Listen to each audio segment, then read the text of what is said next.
I'm here with Tobin and Teresa with Lockwood Schools, and the ballots are getting ready to hit the mailboxes this coming Friday, and Lockwood is a big part of that. So, Teresa, if you want to kind of start off by telling us the bond, what can the community expect with this? Well, Lockwood community is really excited to have our own high school, and we're expecting to have around 700 students when it's full, which will be comparable to Miles City and Laurel. We're excited about some programs like the Ag Photech program, and our own athletics, and just all those exciting things that high school has in our own community. And we're going to have really nice facility.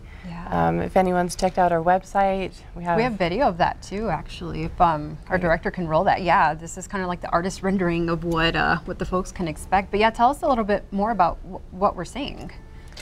So we've gone through a pretty extensive community process as far as identifying priorities with our architects, and so this is a 154,000 square foot high school.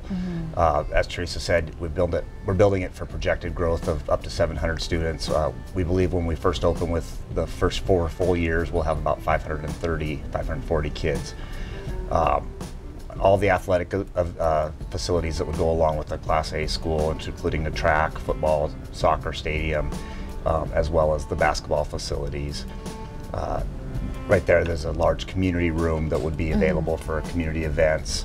Kind of behind where the black poster on the wall was, there is right here, the red is the academic wing. Yeah, that's beautiful. And it actually is designed so that we can expand in the future if we do get growth.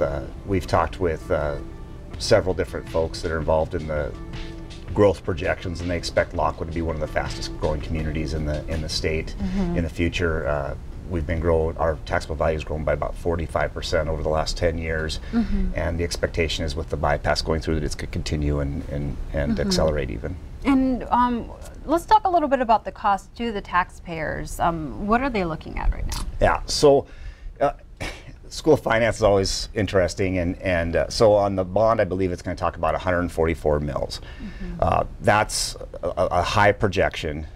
There's actually going to be quite a few changes. That doesn't take into account the mills. There's about 27 voted mills for levies that go to School District 2. That'll go away July 1st. And then we've actually, as a local district, we've lowered some of our our levies because there's some facilities things that we're rolling into the bond that we're not going to have to pay for over the next few years, that we're doing through a permissive levy. And so the net impact for the taxpayer, for the average homeowner in Lockwood, is going to be right around $21 a month. And again, I've told people that's kind of the worst case projection because of our growing taxable value. That's going to probably go down each year. A good example of that is our middle school was built about 10 years ago, and we're levying about half the amount of taxes that were originally expected on that.